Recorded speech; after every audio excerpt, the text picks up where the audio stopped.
Hello, welcome back. Welcome back to our afternoon session. I hope you all had a great lunch, something to eat, made some contacts. Just so you know, if you were looking for Patricia Thane, who's the CEO of Private AI, and that talk I mentioned just before the break about demystifying data privacy and compliance regulation for AI, that's actually taking place in our workshop track. So you're in the wrong place. However, we do have an interesting talk for you right now. On the main stage, we're going to be kicking off with Roxana Sultan, who's the Chief Data Officer and Vice President for Health at the Vector Institute. And she's going to be talking about finding the path, deploying health AI solutions in a complicated world. And she will be joined on stage by her colleague Azra Dhalla, who's the Director for Health AI Implementation, also at the Vector Institute. And she'll be chiming in on the Q&A session, which we'll have at the end. So please welcome to the stage, Roxana.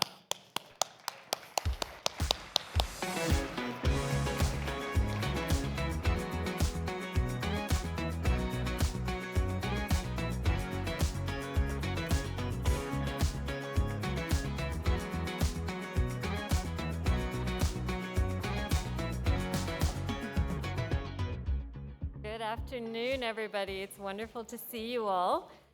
So we're going to walk through a little bit of a scenario together. A bad thing has happened.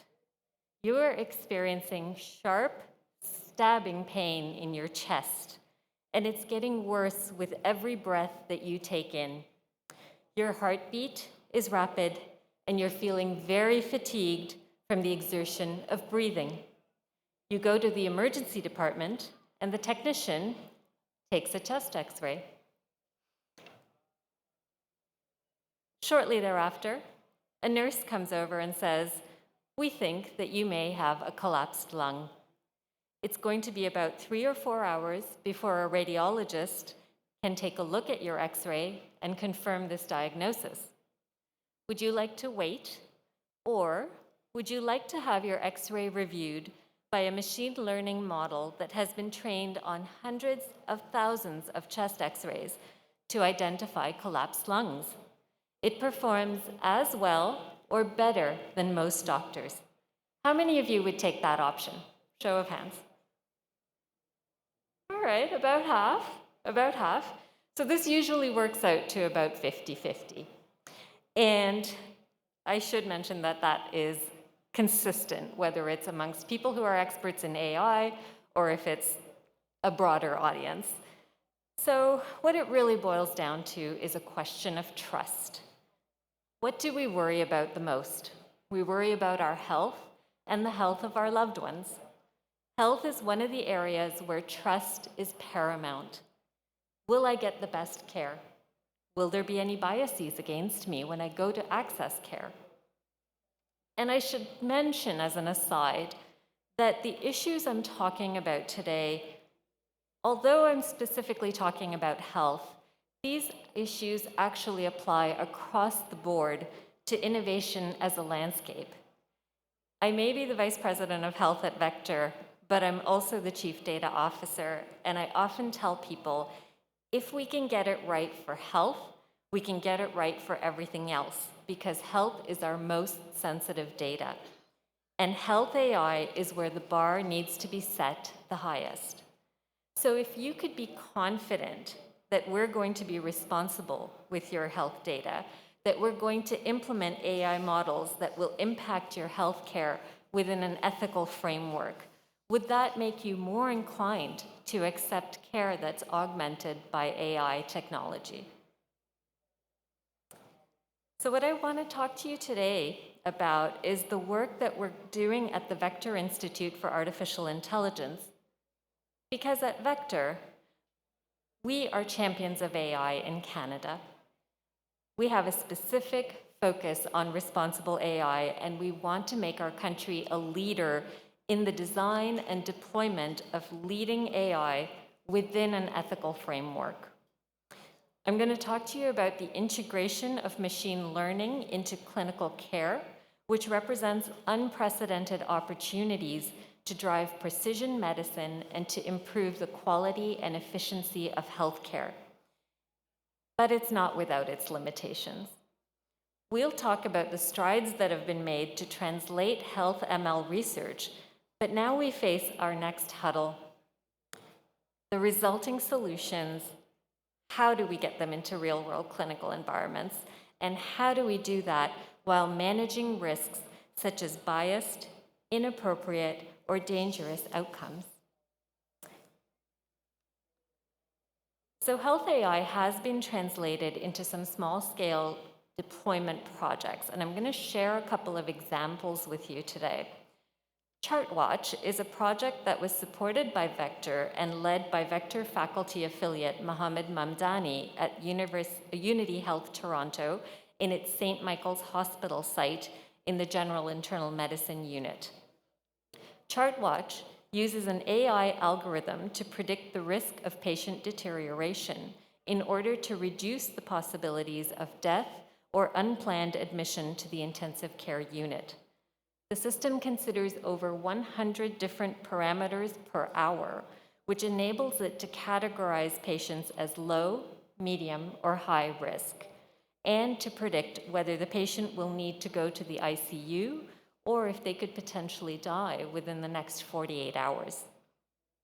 If the patient is deemed high risk, ChartWatch pages a medical team whose protocol involves visiting and assessing the patient within 2 hours. ChartWatch has been developed for over 2 years now and deployed in the real-world clinical environment at St. Michael's Hospital. And our preliminary results have shown that it provides a margin of safety that translates into a 15 to 20% reduction in mortality amongst high-risk patients. ChartWatch is now being deployed in other units at St. Michael's Hospital and is being extended to a second site within the Unity Health network across Toronto.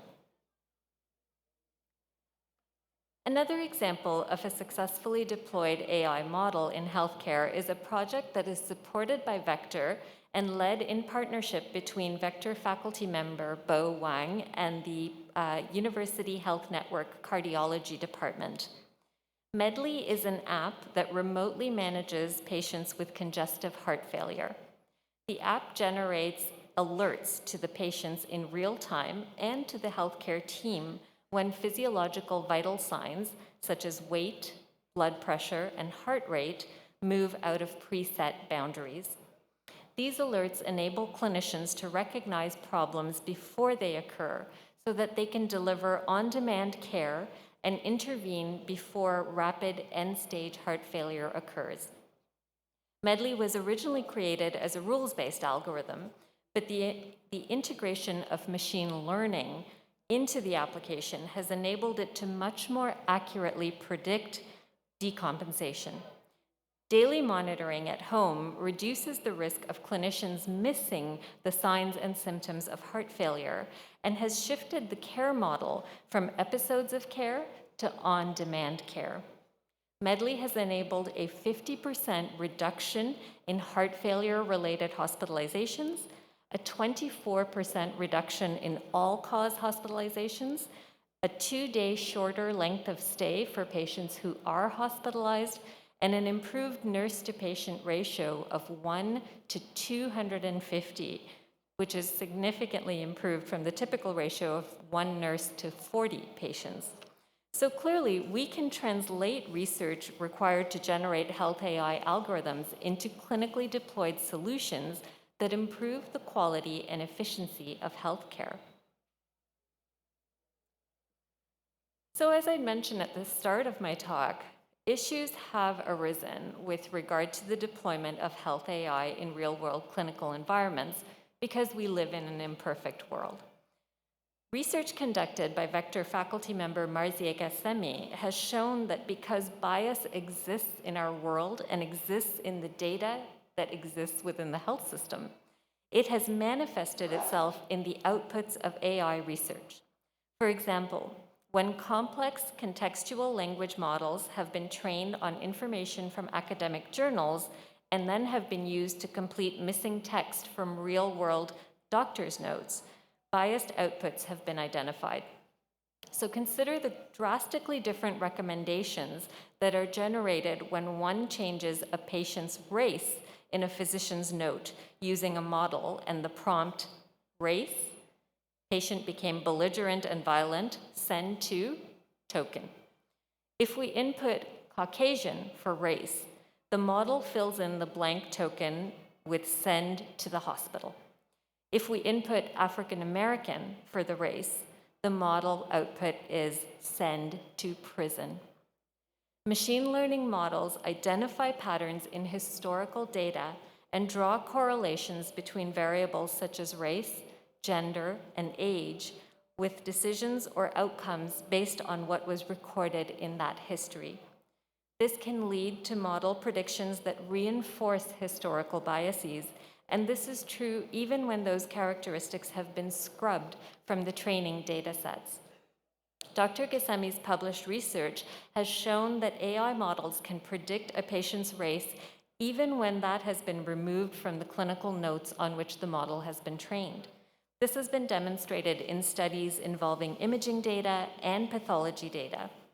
With imaging data, models have been shown to be able to predict a patient's race even from corrupted, cropped, or noised medical images. It's well documented in dermatology case studies that there are very few examples of skin-related presentation of diseases that are ever done in darker skin. So if anything at all is included in a patient's clinical note about skin, chances are that that patient is Caucasian. So the model is much more likely to draw that conclusion simply because any documentation of a skin condition correlates with Caucasian patients. So we have evidence that health AI deployment can be inequitable and potentially even dangerous if it is not managed carefully.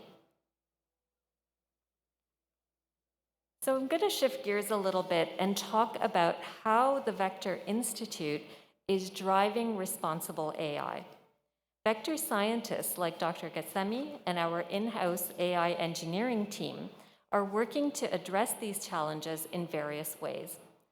By considering the entire pipeline and the potential sources of bias, these are ways that we are working to drive and identify how the models get generated using those data and can be evaluated comprehensively to assess their fitness for deployment.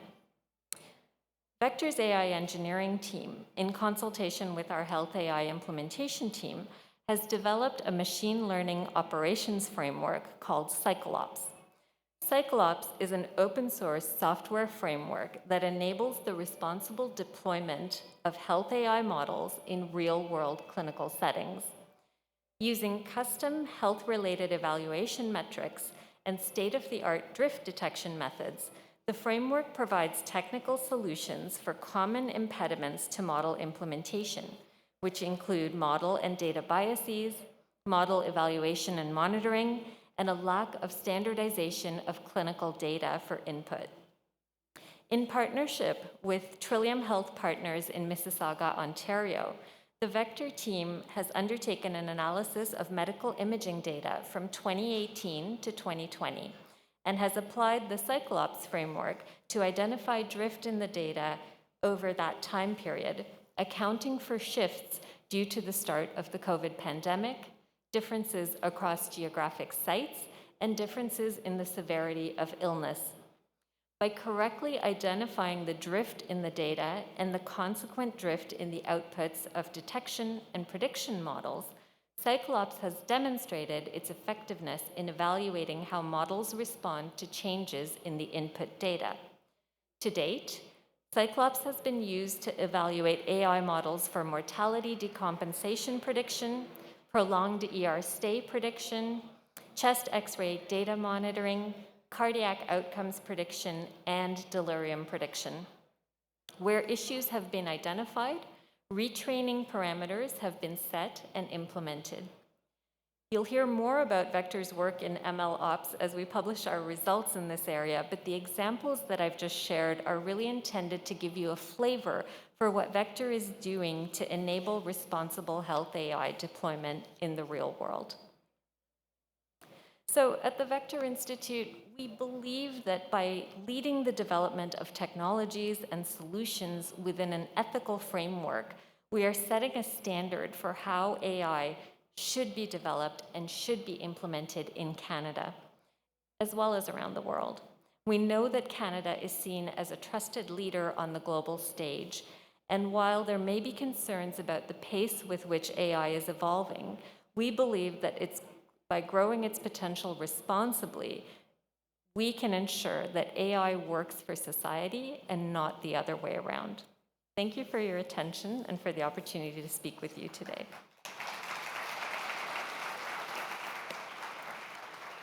So my colleague is going to be joining me for the Q&A. Azra Dhalla is our Director of Health AI Implementation at the Vector Institute and who leads the portfolio that does a lot of the work that I've described today. Do we have any questions from the audience? That was a fascinating talk on a fascinating topic. If you have a question, please don't be shy. We have roving microphones.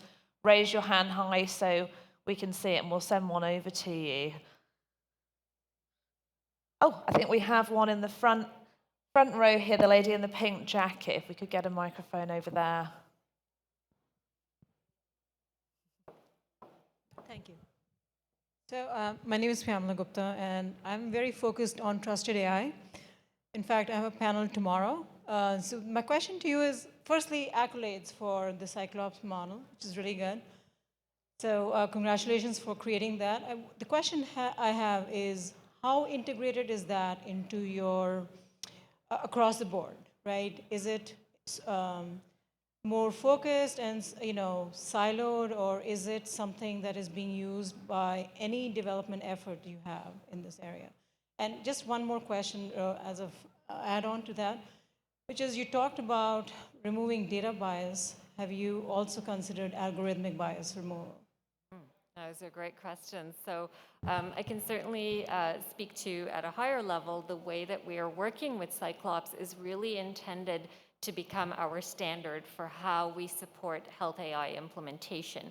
Its current focus is very much on the health applications that we develop, and I'm going to turn it over to Azra in a moment just to speak about some of the areas where Cyclops is driving, but certainly that is become our standard as an organization, that if we want to be able to partner with hospitals to drive implementation in a responsible way, we need to have the Cyclops framework as part of that expectation around how we assess fitness for deployment. I think it's setting a standard in terms of responsibility when it comes to something as sensitive as the healthcare field. And to your question about algorithmic bias, that is a critical piece of this as well.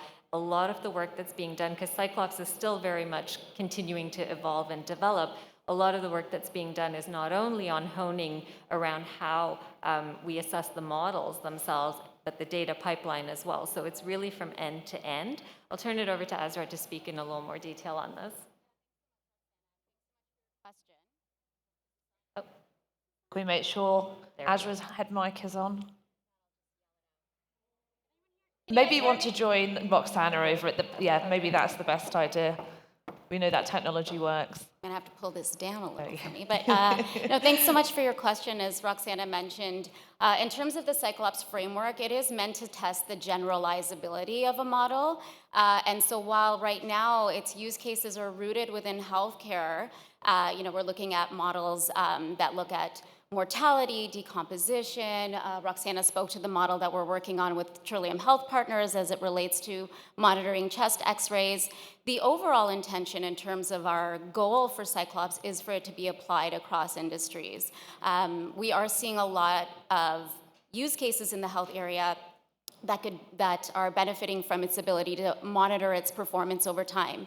And in particular, I know Roxana kind of spoke about data drift. We saw a huge change in data patterns at the onset of the pandemic. And so being able to have a framework like Cyclops that can monitor shifts in data such as like what we went through in the healthcare industry is its initial application, but of course we're hoping that it can be scaled across industries as well. Thank you very much for that question, and thank you both for a fascinating talk. That's Roxana and Azra from the Vector Institute. Please give them a big hand. So before I introduce our next guest to the main stage, I wanted to remind you of the next workshop taking place in track 3 on the subject of on-prem and hybrid/edge computing practices for the new generation of NPM and APM by Mind the Box and Arcadium, which will be hosted by Jeremy Ferret, who is the CEO and CTO of Mind in a Box, I should say, not Mind the Box, Mind in a Box. And that will be taking place in track 3.